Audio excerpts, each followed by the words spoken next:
Ya Allah. Terus bagaimana hubungan dengan anak saya yang sekolah di pesantren, Pak? Ini mau nazar sudah bersuci atau berwudu. Terima kasih, Kemudian Bapak. wudunya batal. Wudunya batal. Bismillah, assalamualaikum warahmatullahi wabarakatuh. Alhamdulillah wassalatu wassalamu ala rasulillah wa ala alihi wa sahbihi wa mawala amma ba'd. Para pemirsa Fatwa TV dan pendengar radio dimanapun Anda berada, apa kabar semuanya? Tentunya kami harapkan para pemirsa selalu dalam keadaan sehat walafiat, selalu dalam lindungan Allah Subhanahu wa taala.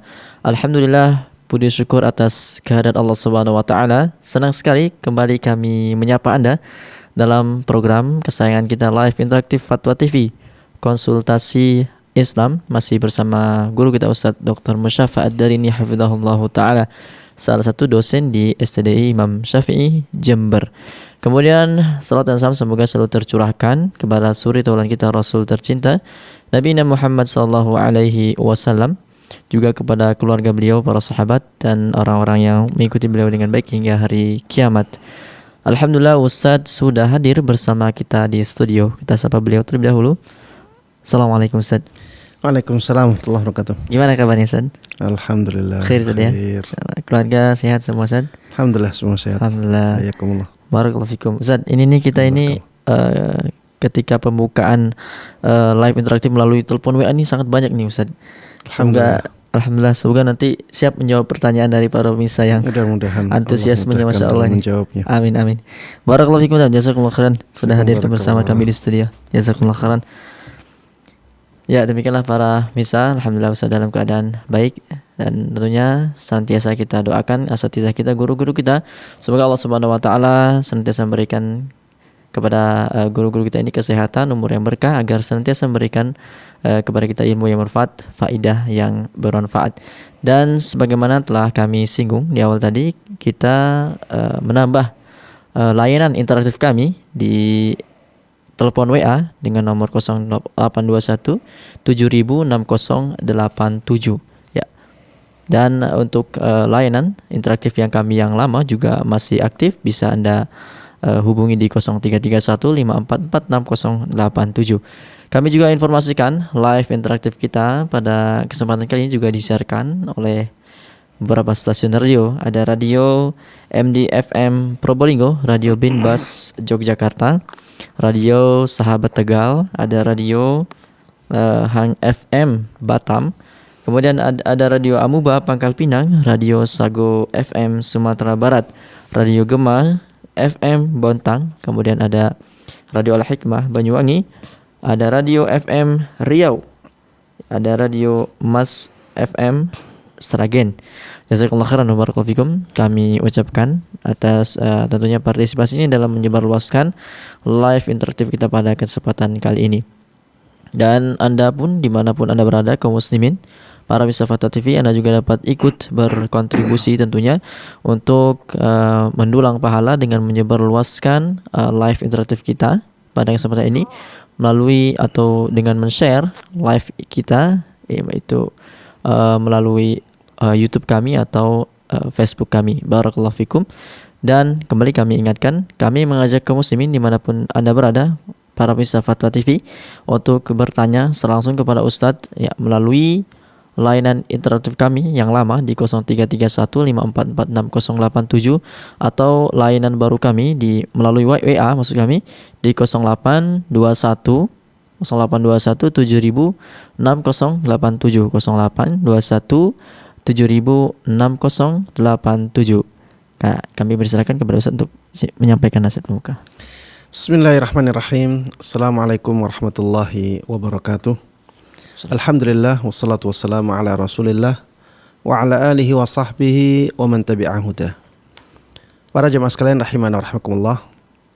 Di dalam Al-Qur'an di surat Al-Baqarah ayat 197, Allah Subhanahu wa taala berfirman, "Wa ma taf'alu min khairi ya'lamhu Allah." Apapun kebaikan yang kalian lakukan, maka Allah pasti mengetahuinya. Kebaikan apapun yang kalian lakukan, maka Allah pasti mengetahuinya. Para jemaah sekalian rahiman rahimakumullah, Ayat ini bisa kita jadikan sebagai prinsip dalam kehidupan kita. Ayat ini mengajak kita untuk selalu ikhlas dalam melakukan amalan. Karena apapun yang kita lakukan pasti diketahui oleh Allah Subhanahu wa ta'ala. Ini mendorong kita untuk benar-benar ikhlas dalam menjalankan amalan.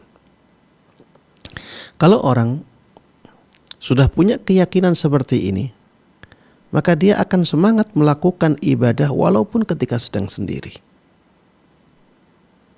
Karena dia tidak menunggu lagi pengakuan manusia.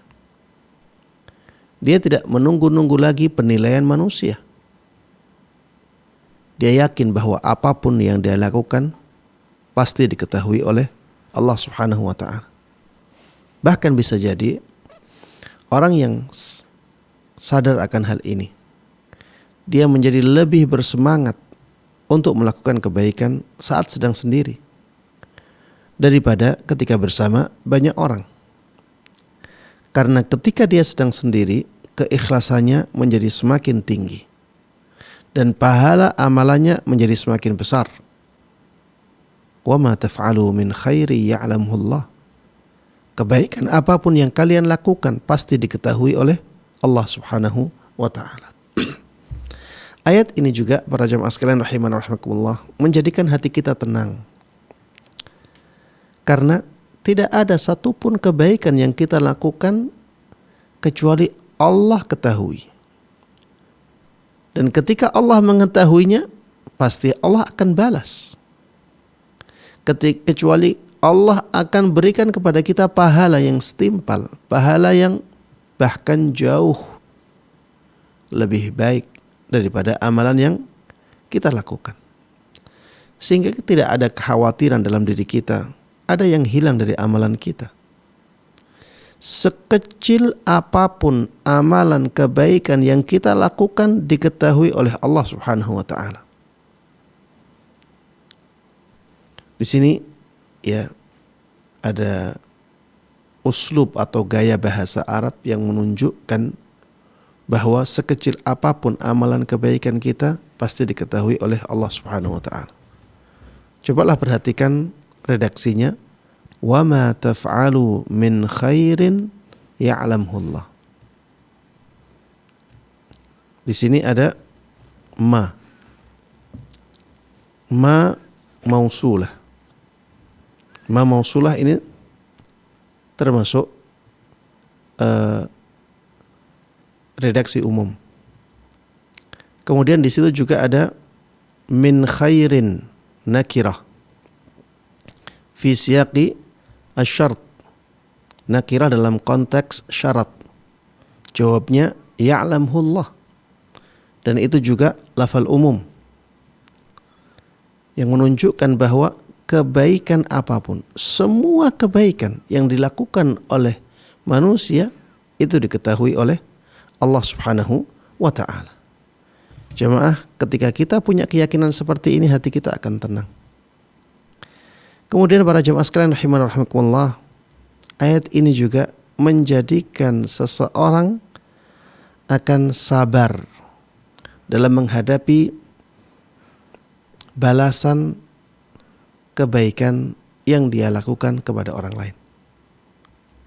Karena bisa jadi orang melakukan kebaikan kepada orang lain tapi balasannya tidak baik. Balasannya malah keburukan. Air susu yang dibalas dengan air tuba.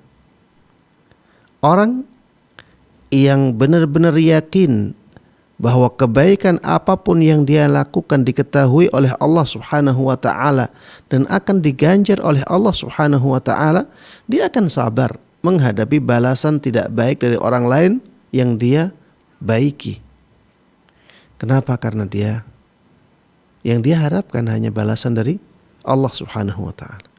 Kalaupun dia tidak mendapatkan balasan kebaikan dari manusia, dari hamba Allah Subhanahu wa ta'ala, dia masih punya harapan yang sangat besar bahwa kebaikan yang dia lakukan untuk orang lain tersebut akan dibalas oleh Allah Subhanahu wa ta'ala dengan kebaikan yang jauh lebih banyak. Para jemaah sekalian rahimanallah, pegang teguh prinsip kehidupan ini. Dari firman Allah Subhanahu wa taala, "Wa ma taf'alu min khairi ya'lamhu Allah." Kebaikan apapun yang kalian lakukan pasti diketahui oleh Allah Subhanahu wa taala. Dan kalau diketahui oleh Allah Subhanahu wa taala, pasti Allah akan memberikan ganjaran untuknya. Barakallahu fikum. Demikian yang bisa ana sampaikan. Wallahu taala alam. Mudah-mudahan bermanfaat dan Allah berkahi. Amin amin ya rabbal alamin. Wa sallallahu wa sallama wa baraka ala nabiyyina Muhammadin wa ala alihi wa sahbihi wa man tabi'ahum bi ihsan ila yaumiddin. Walhamdulillahi rabbil alamin. Jazakumullah khairan Ustaz. Barakallahu fikum. Barakallahu. Nah, demikianlah nasihat pembuka dari Ustaz. Semoga apa yang disampaikan bermanfaat untuk kita semua. Kembali kaum muslimin dimanapun Anda berada, para pemirsa Fatwa TV dan pendengar radio, kami mengajak Anda untuk bertanya langsung kepada Ustadz melalui layanan interaktif kami melalui WA yaitu 0821 di 0821 706087 atau melalui layanan interaktif 0331 544 6087 0821 706087 atau di 0331 544 6087 konsultasi Islam. Ya, sembari kita menunggu penelpon yang bergabung, kita bacakan Ustadz pertanyaan yang sudah masuk. Ada dari Abdul Goni di Jawa Timur, Ustadz, Kabupaten Jember ini, di Jember, Ustadz. Ya. Assalamualaikum warahmatullahi wabarakatuh, Ustadz. Waalaikumsalam warahmatullahi wabarakatuh. Saya baru saja menikah 20 hari, pengantin baru nih, Ustadz.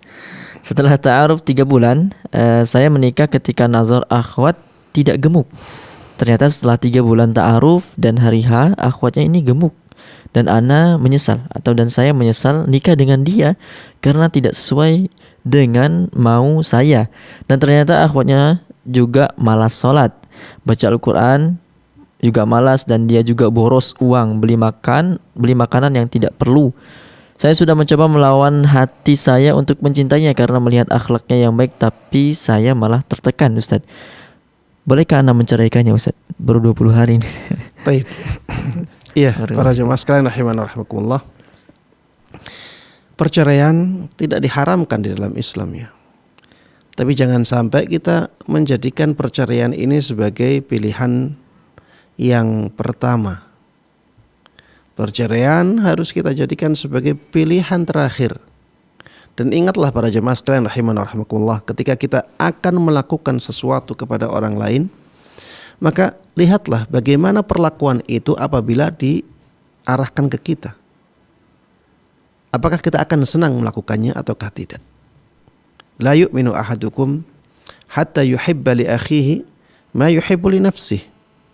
Tidak beriman salah seorang dari kalian sampai dia mencintai kebaikan untuk saudaranya sebagaimana dia mencintai kebaikan untuk dirinya. Coba bayangkan ketika kita berada di posisi istri tersebut. Apakah kita senang ketika suami kecewa kemudian kita langsung diceraikan? Tentunya tidak ya. Maka bagi penanya yang merasa kecewa dengan misalnya gemuknya istri yang dia nikahi, bersabarlah.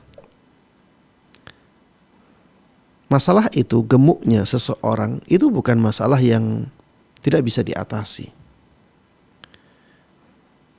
Itu bisa diatasi. Misalnya dengan bersepakat untuk diet, ya, bersepakat untuk olahraga. Intinya itu bukan masalah yang tidak bisa dicarikan solusinya. Carilah solusi untuk sesuatu yang kita tidak senangi dari istri kita, sehingga masalah tersebut bisa hilang atau berkurang.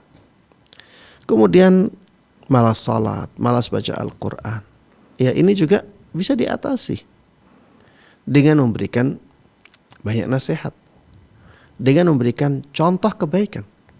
Jangan sampai kita berharap istri kita rajin salat, kita sendiri tidak seperti itu. Jangan sampai kita berharap istri kita rajin baca Al-Quran, didik kita malas baca Al-Quran. Intinya, ya masalah-masalah seperti ini ada solusinya.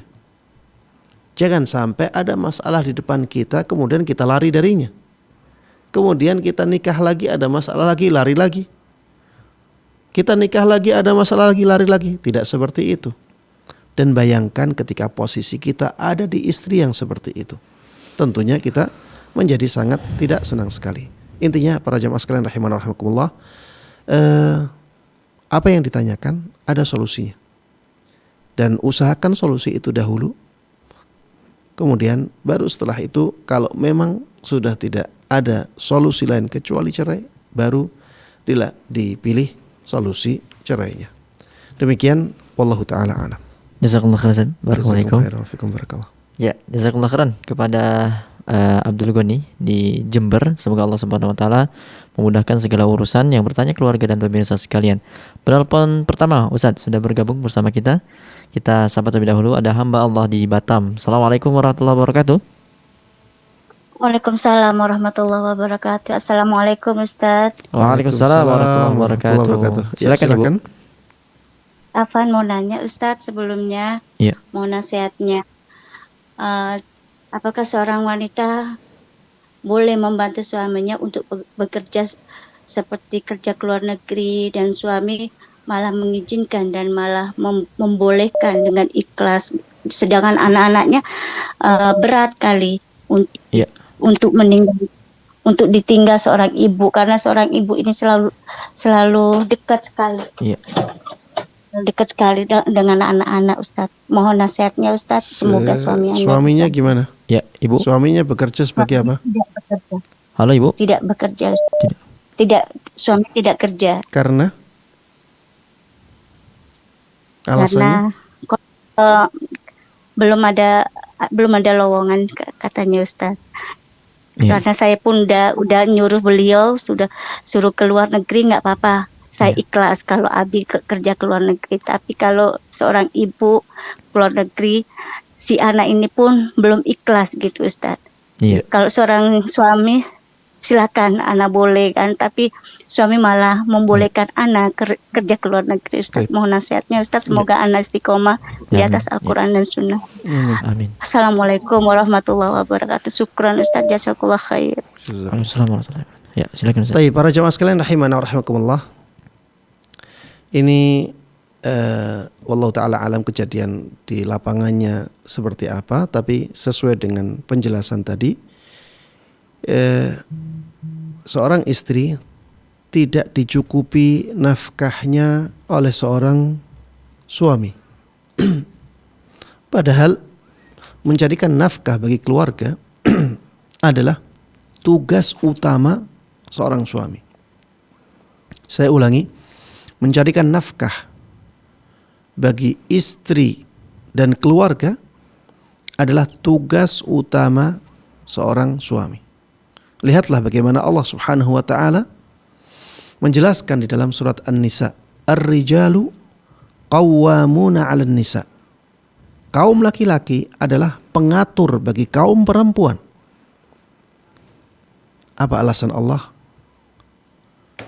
Bima faddalallahu ba'dahum 'ala ba'din wa bima anfaqu min amwalihim. Sebabnya karena Allah Subhanahu wa taala yang memberikan kelebihan atas mereka, atas sebagian dari mereka, karena Allah Subhanahu wa taala memberikan kelebihan kepada sebagian dari mereka atas sebagian yang lain. Maksudnya apa? Maksudnya Allah memberikan kelebihan bagi kaum laki-laki atas kaum wanita. Setelah itu Allah katakan wabima anfaqu min amwalihim, dan karena nafkah-nafkah yang mereka berikan. Karena nafkah-nafkah yang mereka berikan dari harta-harta mereka. Inilah fungsi seorang suami. Suami diwajibkan untuk mencari nafkah untuk istri dan anak-anaknya. Apabila seorang suami tidak menunaikan kewajiban ini, istri berhak untuk meminta cerai. Istri berhak untuk meminta cerai. Karena suami tidak bisa menjalankan kewajibannya. Adapun seorang suami yang membolehkan istrinya pergi ke luar negeri tanpa mahram tentunya, maka ya jelas ini perbuatan yang bertentangan dengan syariat. Ini jelas perbuatan yang bertentangan dengan syariat. Apa yang diharapkan dari suami yang seperti ini? Membolehkan istrinya melakukan kemaksiatan hanya untuk menutupi kekurangan dia karena tidak bisa mencukupi nafkah istri dan nafkah anak-anaknya. Siapa yang menjamin suami ini akan setia kepada istrinya ketika istrinya sudah jauh dari dirinya? Bisa jadi nanti istrinya sudah berkorban banyak, mengorbankan keselamatannya. Bisa jadi kehormatannya dikorbankan. Ternyata setelah itu suaminya berselingkuh. Setelah itu suaminya hanya mengambil enaknya saja. Maka jangan mau ya. Jangan mau ketika diperintahkan atau dibolehkan untuk bekerja di luar negeri. Sebagai seorang wanita tidak boleh safar ke tempat yang jauh tanpa mahram. Rasulullah SAW mengatakan, la yahillu limra'atin tu'minu billahi wal yawmil akhir an tusafira masirata yawmin wa laylah illa ma'adhi mahram. Tidak dihalalkan bagi seorang wanita yang beriman kepada Allah dan hari akhir untuk melakukan safar sejauh perjalanan sehari dan sehari semalam kecuali bersama mahramnya. Iya. Kemudian para jemaah sekalian rahimana rahimakumullah. Kalau misalnya ya istri ini berusaha untuk membantu perekonomian suaminya yang itu bukan kewajiban istri, maka lakukan dengan cara-cara yang dihalalkan. Seperti misalnya menjadi pembantu rumah tangga di tempat yang dekat, bukan di tempat yang jauh. Menjadi pembantu rumah tangga dibolehkan, ya, dengan batasan-batasan yang sesuai dengan syariat. Atau misalnya jual beli online dari rumah, atau misalnya menjahit di rumah, ya, bekerja di rumah tanpa menjauhkan dirinya dari anak-anaknya. Apalagi tadi disebutkan bahwa anak-anaknya tidak rela kalau ibunya pergi jauh. Jelas ya, anak-anak akan kehilangan pendidik yang paling berpengaruh bagi mereka, dan itu akan merugikan, akan sangat merugikan sekali. Maka saran saya, jangan diikuti keinginan suami yang demikian. Jelas-jelas keinginan tersebut bertentangan dengan syariat Allah Subhanahu wa taala. Wallahu taala alam. Jazakallahu khairan. Barakallahu fikum. Jazakum khair.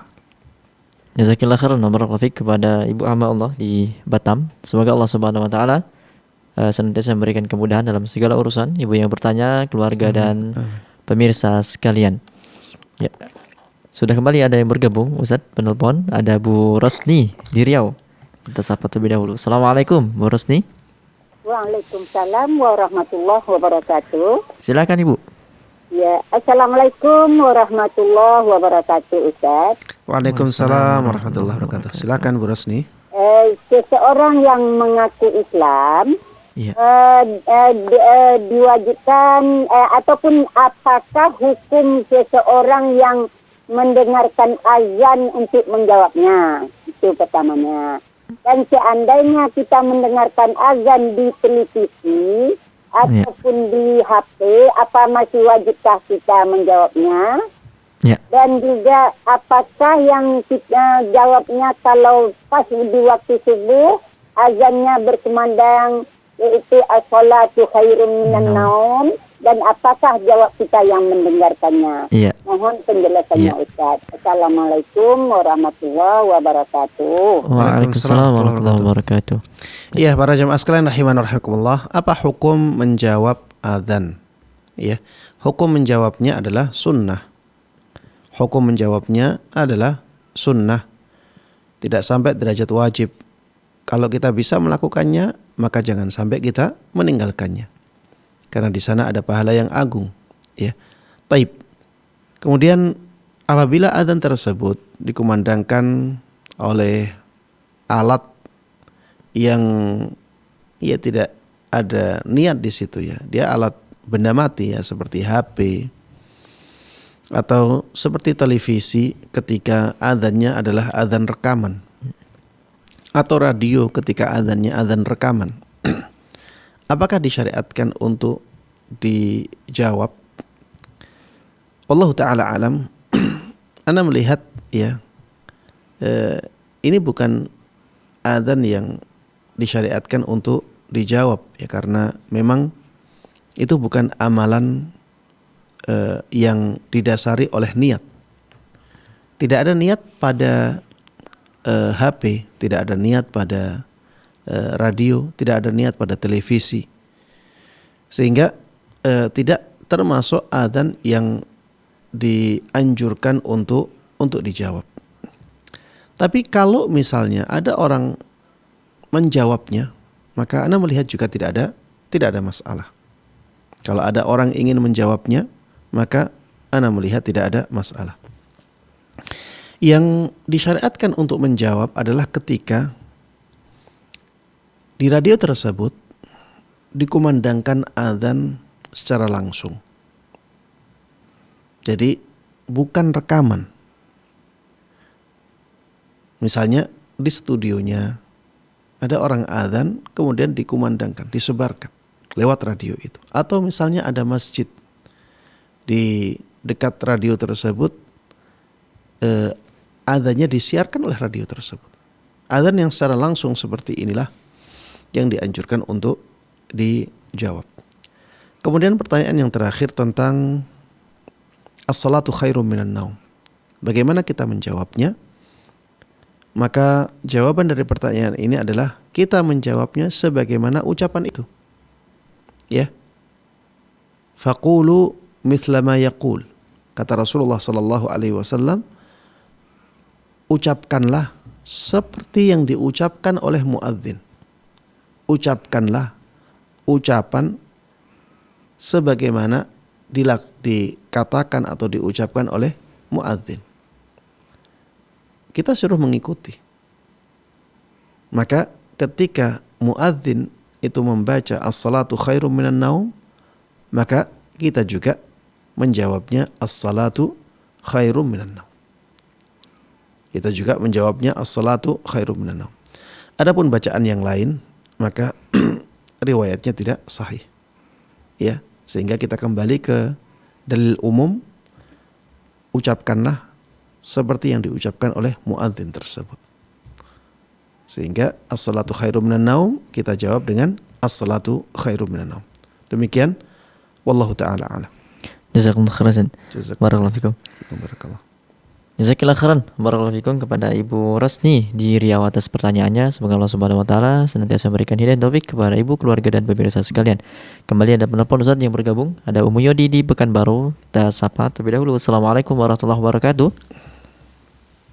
Waalaikumsalam warahmatullahi wabarakatuh. Ya, silakan Ummu Yodi. Ya, assalamualaikum Ustaz. Waalaikumsalam warahmatullahi wabarakatuh. Silakan. Ya, izin melanjutkan pertanyaan dari member WhatsApp Jirosa Ustaz. Begini Ustaz, apakah rasa rindu kita terhadap orang yang sudah meninggal berdampak kepada si mayit? Beliau yang meninggal ini bukan saudara kandung anak, tetapi semasa hidupnya banyak berjasa kepada anak. Ya. Ketika kita mendoakan ampunan untuk beliau, sembari menyebut kebaikannya, apakah itu juga diterima doa dari kita Ustaz? Karena dia bukan saudara kandung kita. Ya. Ketika mengingatnya dan berdoa, air mata ini sering mengalir Ustaz. Apakah itu termasuk meratap Ustaz?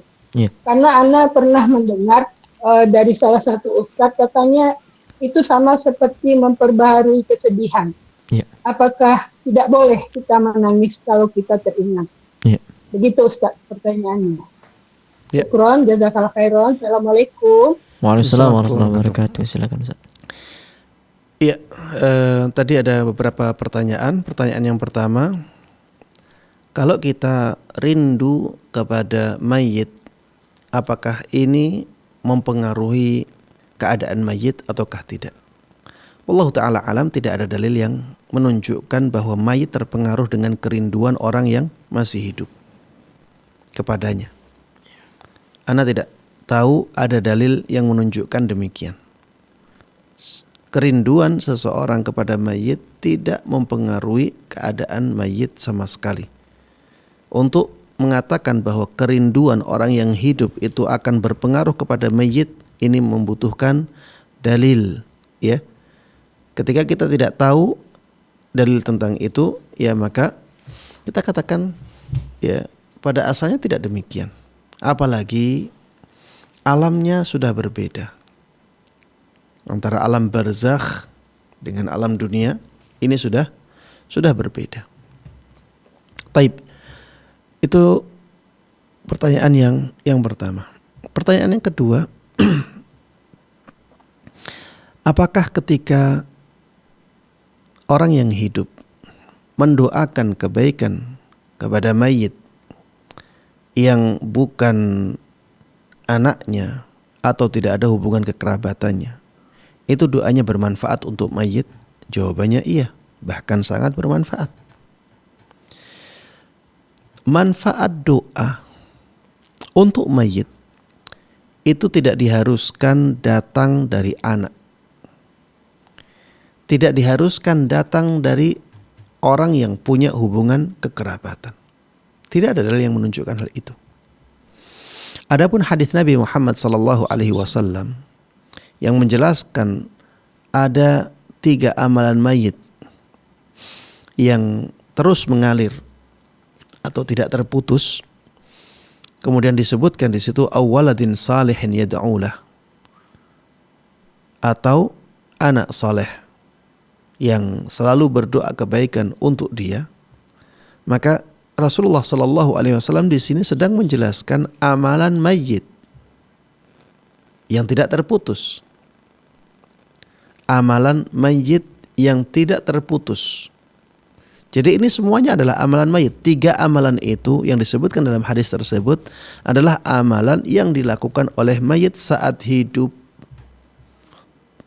Jadi misalnya wakaf. Ya wakaf tersebut dilakukan oleh mayit saat dia hidup. Ketika dia mati, pahala wakafnya masih terus mengalir, tidak terputus.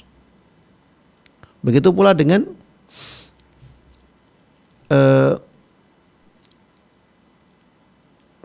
ilmu yang bermanfaat. Yang dimaksud dengan ilmu yang bermanfaat di situ adalah ilmu yang dia sebarkan saat dia masih hidup. Maka ketika dia sudah meninggal, ilmu tersebut tidak terputus pahalanya, tapi akan terus mendatangkan pahala selama ilmu tersebut diamalkan oleh orang lain. Begitu pula dengan anak saleh yang selalu berdoa untuk dia. Anak tersebut adalah hasil didikan dia. Dia melakukan pendidikan untuk anak tersebut ketika masih hidup. Maka ketika dia sudah meninggal, anaknya masih hidup, maka amalan tersebut tidak terputus pahalanya. Bukan berarti doa kalau datangnya dari selain anak atau dari selain orang yang punya kekerabatan maka tidak diterima, tidak. Allah Subhanahu wa taala menyebutkan di dalam ayat walladzina ja'u min ba'dihim yaquluna rabbana ighfir lana wa li ikhwanina alladzina sabaquna bil iman. Dan orang-orang yang setelahnya yang mengatakan rabbana ighfir lana, wahai Rabb kami, berikanlah ampunan kepada kami, wa li ikhwanina alladzina sabaquna bil iman, dan berikanlah ampunan kepada saudara-saudara kami yang mendahului kami dengan keimanan. Maksud dari persaudaraan di sini adalah persaudaraan keimanan, bukan persaudaraan kekerabatan. Jadi tidak harus ada hubungan kekerabatan atau bahkan tidak harus anaknya sehingga doanya bermanfaat, tidak. Doa kita untuk mayit itu akan bermanfaat walaupun mayit itu tidak ada hubungan kerabatan dengan kita. Rasulullah SAW mengajarkan kepada kita doa ziarah. Dan ziarah itu tidak harus kepada orang yang punya kerabatan dengan kita. Doanya apa? Assalamualaikum ahlad diyar minal mu'minina wal muslimin wa inna insyaallahu lalahiqun as'alullah lana walakumul afiyah. Ini doa untuk ahli kubur, dan ahli kubur tidak harus kerabat kita. Ahli kubur yang kita ziarahi tidak harus kerabat kita. Tapi ada syariat berdoa untuk mereka, menunjukkan bahwa doa untuk mayit walaupun bukan dari kerabat, itu ia bermanfaat untuk mereka. Kemudian para jamaah sekalian rahimani rahimakumullah, ada pertanyaan terakhir tadi, saya lupa. Ada Ustaz ya? Ada setelah itu saya lupa. Doa. Ada penelpon kembali bergabung. Taib. Iya, Mungkin kita lewatkan dulu Ustaz. Iya. Ya. Jazakumullah khairan barakallahu Ustaz. Jazakumullah Ya. Mungkin tadi ada pertanyaan yang terlewatkan, kami ucapkan mohon maaf. Dan kembali kita sapa penelpon yang sudah bergabung, ada Pak Marwan di Sumatera Selatan. Assalamualaikum warahmatullahi wabarakatuh, Pak Marwan. Waalaikumsalam. Ya, silakan. Assalamualaikum Ustaz. Waalaikumsalam warahmatullahi wabarakatuh. Ya, silakan Pak Marwan. Mohon bertanya Tat, kami ini dari desa yang kecil. Iya. Sekarang mendirikan musola. Ya. Apakah musola ini nantinya kalau bulan Ramadan bisa nggak dipakai untuk itikaf? Iya. Taib. Ya, cukup Itu Pak saja. Marwan. Ya. Itu musolanya statusnya wakaf. Ya wakaf. Iya. Taib. Cukup saja. Ya, cukup Pak Marwan. Jazakumullah khairan. Silakan. Ya. Ustaz. Ya, sekarang saya baru ingat dengan Yang tadi pertanyaan saya- terakhir. Taib, ya, pertanyaan terakhir tadi dari penanya yang sebelumnya Ya. tentang menangis, ya. Iya, benar. Bagaimana ketika seseorang ingat dengan orang yang sangat baik kepada dia, akhirnya dia menangis. Apakah tangisan seperti ini dibolehkan? Apakah ini bentuk meratapi mayit? Jawabannya tidak, para jamaah sekalian rahimana rahimakumullah. Ini sesuatu yang manusiawi. Sesuatu yang manusiawi. Ketika ya kita ingat ibu kita yang sudah meninggal, kemudian kita ingat jasa-jasanya, akhirnya kita ya menangis.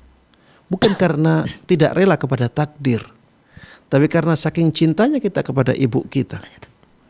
Maka yang seperti ini bukan bentuk meratapi mayit, tapi itu sesuatu yang ya wajar, manusiawi, dan itulah bentuk kasih sayang. Kita sering ya menceritakan tentang Rasulullah Sallallahu Alaihi Wasallam. Kemudian kita ingat kebaikan beliau kepada umatnya, bagaimana pengorbanan beliau untuk umatnya, akhirnya kita menangis. Ketika kita ya menjelaskan tentang bagaimana wafatnya Rasulullah Sallallahu Alaihi Wasallam, kemudian kita menangis. Ini karena besarnya rasa sayang kita kepada beliau, bukan karena ratapan. Kita tidak meratapi mayit, kita juga tidak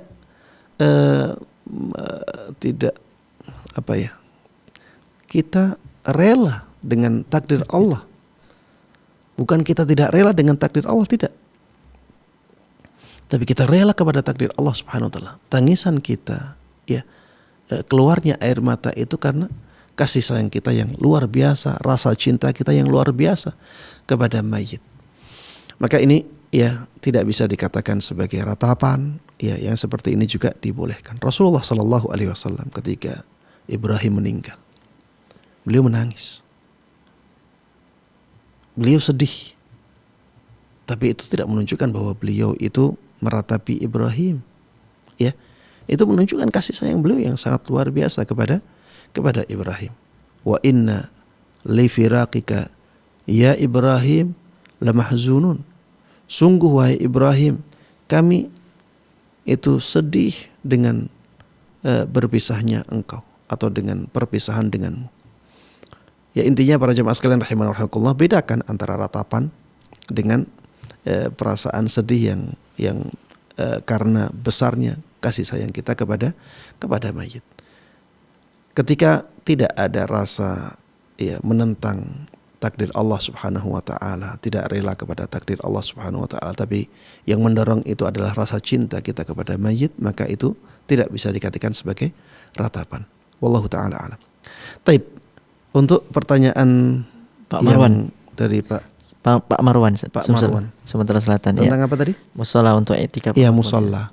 Taib, bolehkah musola digunakan untuk iktikaf? Para jemaah sekalian rahimana rahimakumullah, kalau musola tersebut itu wakaf, jelas ya itu sebenarnya hukumnya hukum masjid. Sebenarnya hukumnya hukum masjid. Musola hanya istilah saja. Musola itu hanya istilah saja. Di tempat kita ada masjid, ada musola. Ini sebenarnya ya hanya istilah ya.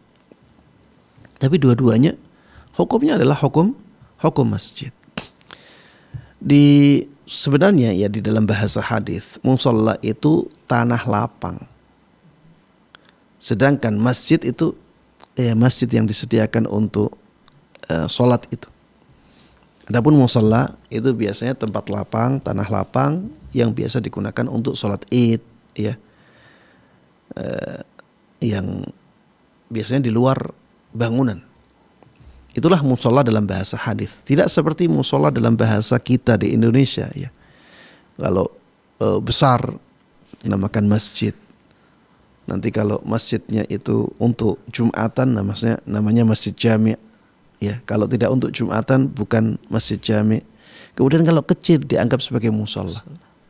Padahal sebenarnya ya kalau dalam hakikatnya ya secara syariat musola itu hukumnya masjid. Karena sama-sama tempat sholat itu juga diwakafkan untuk Allah Subhanahu wa ta'ala.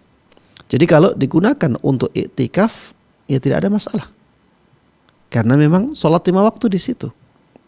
Memang ada sebagian yang mengatakan kalau sebuah masjid tidak digunakan untuk sholat Jum'ah, maka tidak bisa digunakan sebagai tempat iktikaf. Karena nanti ketika sholat Jum'ah dia harus keluar dari masjid itu. Ada yang berpendapat demikian, tapi wallahu ta'ala alam, ana lebih menguatkan pendapat yang mengatakan bahwa iktikaf itu yang penting di masjid. Yang penting di tempat yang hukumnya adalah masjid. Wa antum akifuna fil masajid. Disebutkan di dalam surat Al-Baqarah, dan kalian itu iktikaf di dalam masjid. Dan di situ tidak ada pembedaan antara masjid besar ataupun masjid yang kecil, ya. Sebenarnya musola itu bisa juga disebut untuk bisa juga digunakan untuk menyebut tempat-tempat yang sebenarnya tidak dibangun untuk ibadah secara terus-menerus. Seperti misalnya di sebuah ruangan di gedung. Sebenarnya bukan untuk tempat sholat, tapi karena karena pemilik gedung ingin menyediakan tempat bagi orang-orang yang ingin sholat berjamaah di tempat tersebut, maka akhirnya tempat itu digunakan sebagai tempat sholat, akhirnya disebut sebagai musola. Ini yang seperti ini, ya memang musola ya, bukan masjid. Ini memang tempat sholat, tapi bukan masjid. Dan yang seperti itu tidak bisa digunakan untuk tempat i'tikaf, ya, karena dia bukan masjid. Dia hanya tempat sholat. Makanya biasanya ya itu statusnya juga bukan tanah wakaf, ya. Statusnya bukan tanah wakaf.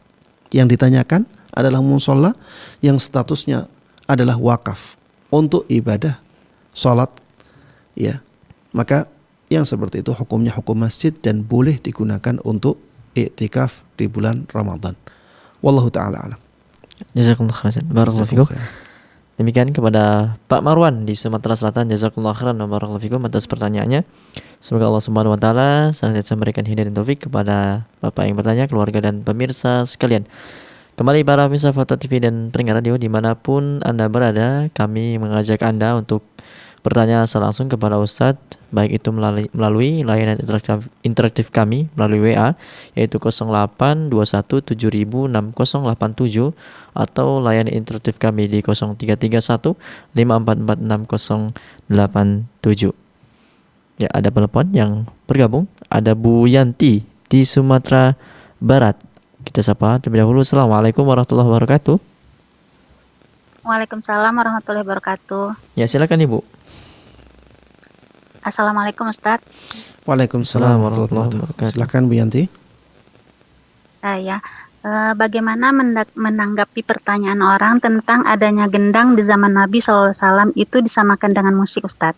Oh iya. Jazakallahu khair. Assalamualaikum warahmatullahi wabarakatuh. Waalaikumsalam warahmatullahi wabarakatuh. Silakan. Iya, para jamaah sekalian rahiman wa rahimakumullah. memang ya di dalam hadis Nabi Muhammad SAW disebutkan ya bahwa duf itu dibolehkan untuk ditabuh ketika acara pernikahan.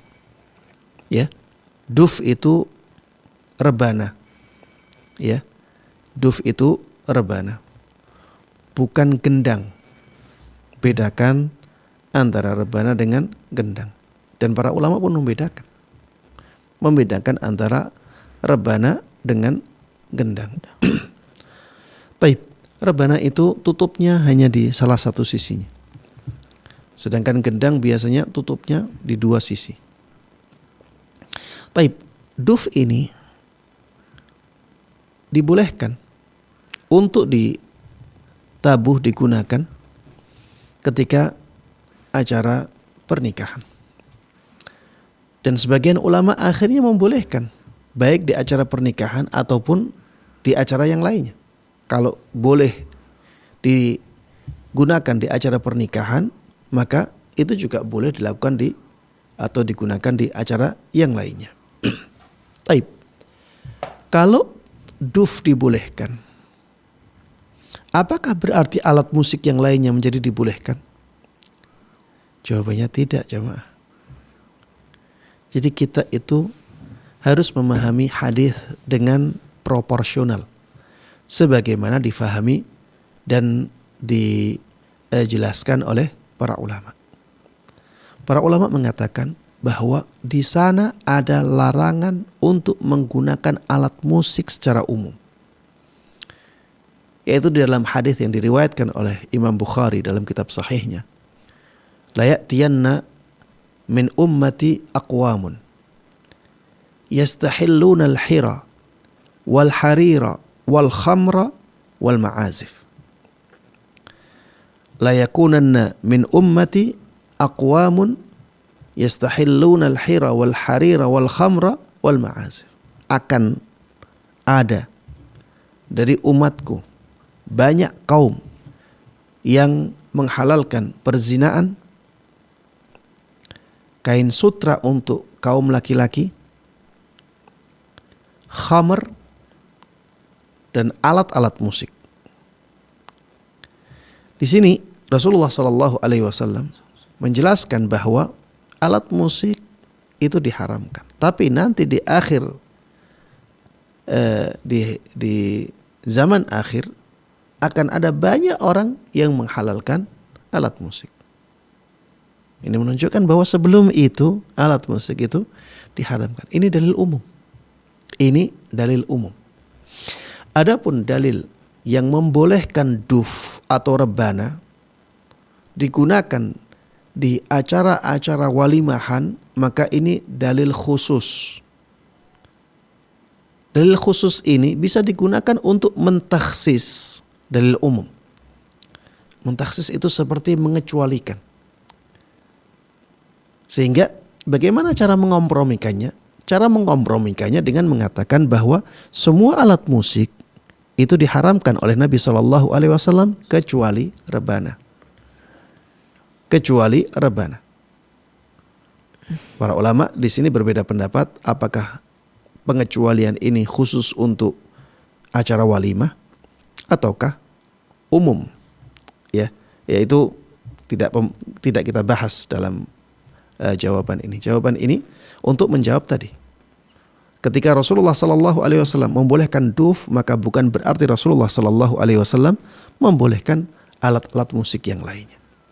Karena ada hadis yang umum yang menjelaskan bahwa semua alat musik itu dilarang oleh Nabi kita Muhammad SAW. Adapun ada pembolehan duf, maka ini pengecualian. Ya, ini jawabannya. Wallahu ta'ala a'lam. Jazakallahu khairan. Barakallahu fikum.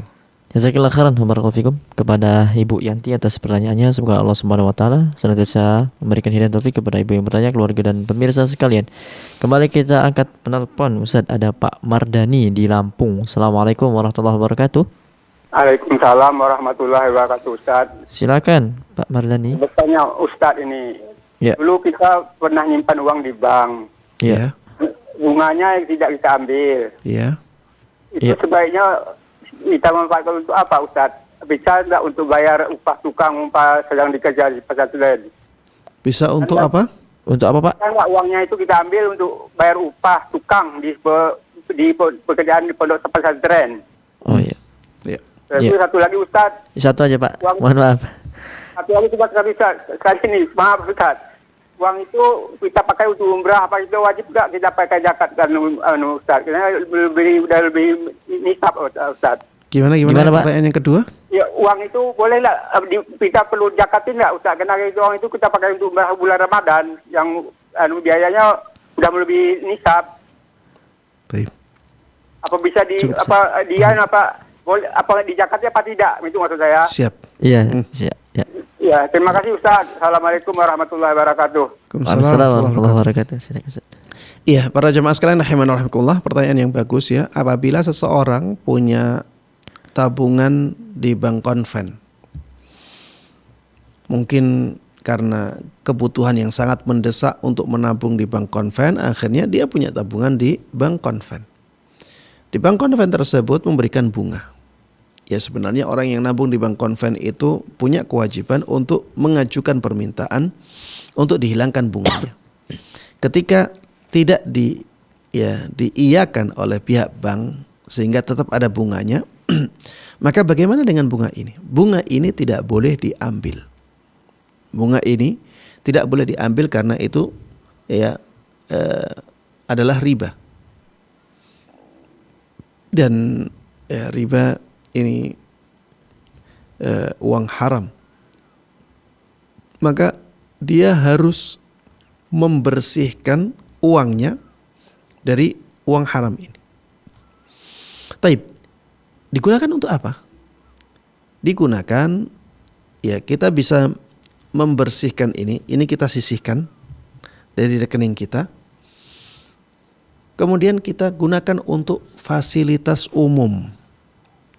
Fasilitas umum itu ya seperti misalnya jalan, ya membuat jalan, seperti misalnya penerangan jalan, seperti misalnya taman, ya, misalnya kamera untuk CCTV untuk umum, atau misalnya kaca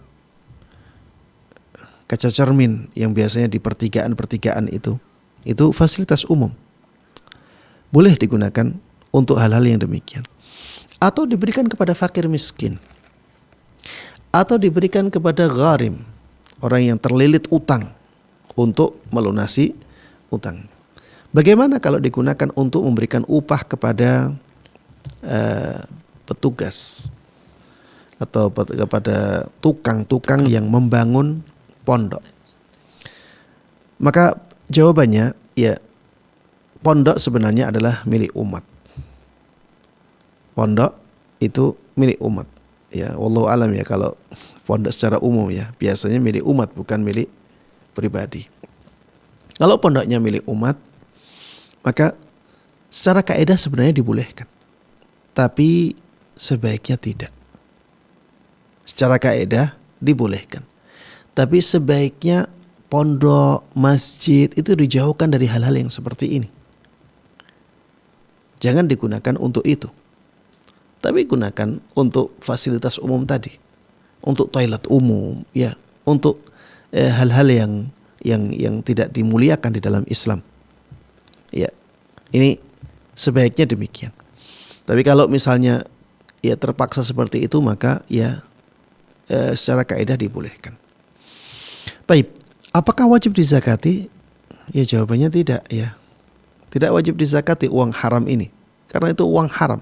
Itu uang yang harus dia sisihkan, dia keluarkan dari harta dia. Tidak wajib dizakati, tapi harus disisihkan, harus dikeluarkan. Ketika memberikan kepada fakir miskin, ini bukan bernilai sedekah. Ketika digunakan untuk membuat jalan, bukan bernilai sedekah. Ya tidak, karena ini adalah usaha seseorang untuk membersihkan uangnya dari yang diharamkan oleh Allah Subhanahu wa ta'ala. Jadi dia itu dapat pahala dari usaha dia menyisihkan uang haram itu dari hartanya. Tapi dari sisi dia bersedekah, maka itu tidak bernilai sedekah. Ya, maka tidak ada pahala di sedekahnya, tidak ada. Pahalanya di usaha dia membersihkan hartanya dari uang yang diharamkan. Wallahu ta'ala a'lam. Baik, Ustaz. Tapi apa mungkin ada ini Ustaz, solusi mungkin untuk supaya nggak terkena riba ini, mungkin lebih baiknya ke bank. Iya, jelas ya. Syariah gitu. Pada asalnya, karena tidak ada pertanyaannya tidak di situ ya. Pada asalnya kita sebagai seorang muslim ya tidak boleh menabung di bank konven ketika ada bunganya. Tidak boleh, dan itu haram, dan ini sebenarnya dosa besar ya. Karena ketika kita nabung di bank konven itu berarti kita ya mengambil riba.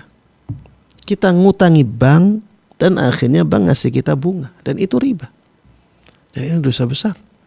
Di dosa besar ini banyak sekali ayat-ayat yang menjelaskan tentang ancamannya. Banyak sekali hadis-hadis Nabi SAW yang menjelaskan tentang ancaman ini.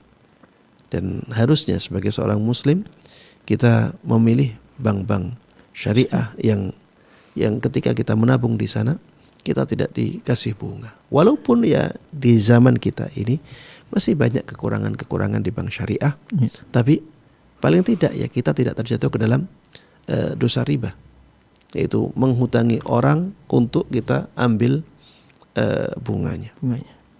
Paling tidak kita terhindar dari itu. Wallahu a'lam.